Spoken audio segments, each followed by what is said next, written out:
Everyone, मैं हूं advocate Rahul Mishra और आज के वीडियो में हम लोग ये समझने की कोशिश करेंगे कि अगर आपकी शादी किसी तरीके के कपट से, फ्रॉड से, धोखेधड़ी किस तरीके से हुई है तो ऐसी कंडीशन में आप ये शादी भी ख़त्म कर लें और आपको उसको मेंटेनेंस वगैरह भी ना देना पड़े और 498 इत्यादि का मुकदमा भी आपको ना झेलना पड़े। तो ऐसी कंडीशन में करना क्या है मैं डिटेल में बताऊं उससे पहले मेरी आप लोगों से रिक्वेस्ट है कि अगर आप लोग चैनल पर नए हैं या पहली बार आ रहे हैं या अभी तक आप लोगों ने इसे सब्सक्राइब नहीं किया तो प्लीज़ सब्सक्राइब करिएगा। साथ ही साथ एक हम्बल रिक्वेस्ट और है, अगर आप मुझसे पर्सनली मिलना चाहते हैं लखनऊ, दिल्ली, इलाहाबाद में तो आप अपनी अपॉइंटमेंट शेड्यूल कराकर मुझसे मिल सकते हैं। देखिए दोस्तों, जर्नली अगर आप किसी एक एडवोकेट के पास जाएंगे, उससे पूछेंगे कि मेरी शादी धोखेधड़ी से हुई है, मुझसे ज़बरदस्ती शादी करा ली गई है, मुझे ऐसी कंडीशन में क्या करना चाहिए, तो वकील साहब आपको सलाह देंगे या कोई भी कॉमन व्यक्ति जिससे आप मिलेंगे, इस तरीके की बात करेंगे, वो व्यक्ति आपको सलाह देगा कि ऐसी कंडीशन में आपको इमीडिएटली तलाक ले लेना चाहिए। अब जब आप डाइवोर्स केस दाखिल करते हैं तो यहाँ पर आप उसको अपनी पत्नी मान लेते हैं, तो पत्नी अगर हो गई तो 125 भी दाखिल कर सकती है आपके खिलाफ, 498A का मुकदमा भी लिखा सकती है, डोमेस्टिक वायलेंस का भी मुकदमा लिखा सकती है। तो इन सारे झमेलों से बचने का सबसे बेहतर तरीका है एनलमेंट ऑफ मैरिज, यानी कि शादी को नल एंड वॉइड घोषित करा दें। जब आपके साथ धोखेधड़ी से शादी हुई है, जो है मुकदमों का भय दिखाकर शादी कराई गई है, प्रेशर डाल के शादी करी गई है, आपसे झूठ बोलकर शादी करी गई है, तथ्यों को छुपा कर शादी करी गई है, तो उस कंडीशन में आपको एनलमेंट डालना है, शादी को शून्य घोषित कराना है, नल एंड वॉइड घोषित कराना है। तो अब देखिए वो कंडीशन कौन कौन सी होगी जिनके तहत आप अपनी शादी को जो है नल एंड वॉइड घोषित करा सकते हैं। अब जैसे मान लीजिए आपकी किसी महिला के साथ शादी तय हुई है, उसने आपको एजुकेशनल क्वालिफिकेशन जो अपनी बताई है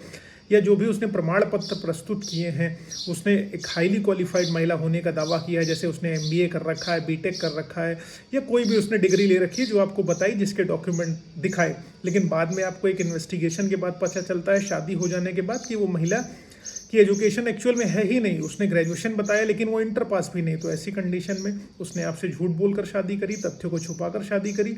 तो यहाँ पर आपके पास चारा हो जाता है कि आप वहाँ पर एनलमेंट यानी कि नल एंड वॉइड के लिए जा सकते हैं। इस मैरिज को डिस्प्यूटेड घोषित कराकर शादी खत्म करा सकते हैं। इसके बाद अब जैसे कोई महिला है, वो पहले से ही किसी और से शादीशुदा है और उसने उससे डाइवोर्स नहीं ले रखा हुआ है, तो इस कंडीशन में और उसने ये छुपा लिया, पहले मैरिज के तथ्य को छुपा लिया, उसके बाद आपसे शादी कर ली, आपको पता चलता है वो डाइवोर्स भी नहीं ले रखी है, दूसरे की पत्नी है लीगली और मेरी पत्नी अब बनने की कोशिश कर रही है, तो इस कंडीशन में भी आप नल एंड वॉइड का केस कर सकते हो। जैसे किसी महिला को कोई बीमारी है, उसने अपनी बीमारी छुपाई है, मेंटली सिक है या कोई और प्रॉब्लम है, उसने उन तथ्यों को छुपाया और आपके साथ शादी कर ली, तो इस कंडीशन में भी आप नल एंड वॉइड का केस दाखिल कर सकते हो। अब मान लीजिए किसी ने गन पॉइंट पे आपसे शादी करा ली, 376 के झूठे मुकदमे में फंसाने को कहकर आपसे शादी कर ली, तो इस कंडीशन में भी आप नल एंड वॉइड का केस दाखिल कर सकते हैं। एज छुपा ली है, ठीक है, एजुकेशनल क्वालिफिकेशन छुपा ली है, आपके साथ फिजिकल रिलेशनशिप स्टैब्लिश नहीं कर रही, मैट्रिमोनियल रिस्पॉन्सिबिलिटीज़ फुलफिल करने के लिए रेडी नहीं है,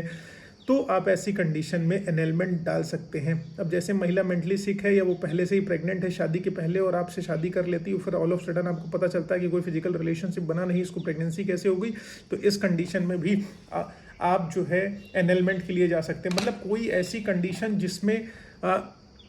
आपको लगता है कि आपके साथ कपट किया गया है, झूठ बोला गया है, फ्रॉड किया गया है, एंडू इन्फ्लुएंस का इस्तेमाल किया गया है, कोहर्शन का इस्तेमाल किया गया है, मिस रिप्रेजेंटेशन किया गया है, ये सारी कंडीशंस अगर आपकी होती हैं तो आप एनलमेंट के लिए जा सकते हैं। देखिए, डाइवोर्स से बेहतर विकल्प एनलमेंट है, क्योंकि डाइवोर्स में जाओगे तो पत्नी आपसे 498 भी करेगी, 125 भी करेगी, मेंटेनेंस भी मांगेगी,